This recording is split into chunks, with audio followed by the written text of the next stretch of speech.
కాశ్మీరీ పండిట్లపై దాడులు జరుగుతూనే ఉన్నాయని టీఆర్ఎస్ ఎంపీ కవిత ఆవేదన వ్యక్తం చేశారు. ఈ సందర్భంగా లోక్సభలో ఎంపీ కవిత మాట్లాడుతూ పండిట్లపై ఉగ్రవాద దాడులు జరగకుండా చూడాల్సిన బాధ్యత కేంద్రంపై ఉందని, పండిట్ల భద్రతపై కేంద్రం వివరణ ఇవ్వాలని ఆమె కోరారు.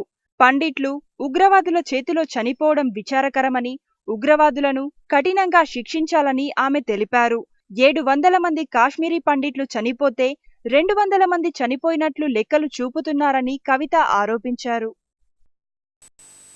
BJP government said that it is committed towards rehabilitating them back home.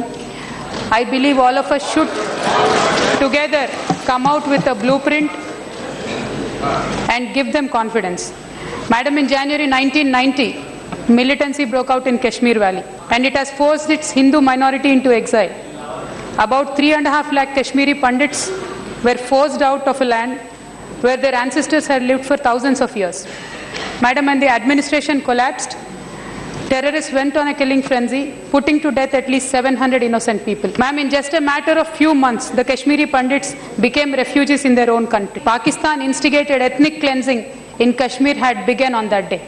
Unfortunate, Indian governments, consecutive Indian governments could not read into it. Because what happened in 1990 had continued.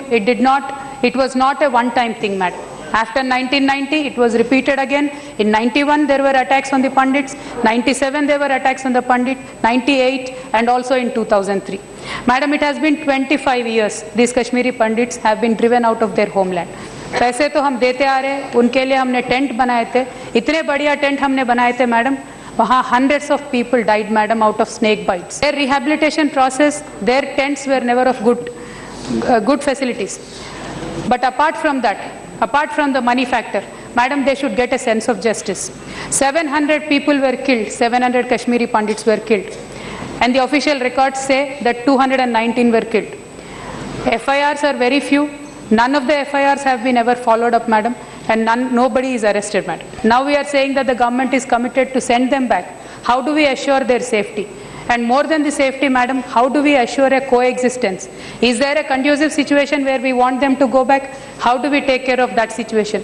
This is an important issue that we all need to deliberate, madam. Does the government has any blueprint for their return? And if yes, what plans does it have to ensure their safety and to give them protection? Because right now, yes, it seems that the government is trying to push them back to their homeland just to show some result. And I urge the government, madam, sincerely urge the government that until and unless you cannot guarantee their safety, do not put them in the danger just because you want to test some waters. Kindly don't put them in danger, sir. We have to give a sense of justice to the Kashmiris. They have suffered enough, madam. They have suffered enough. And I sincerely request the BJP party and the government that let us not drag them into this yatra politics, sir. And my sincere request in the ending is, please order for a retrial of the pending cases and please prepare a foolproof blueprint to send the Pandits back home, and kindly take the Pandits who are on the ground into confidence, work along with them, and finalize, involve the local people for a friendly coexistence. Yes.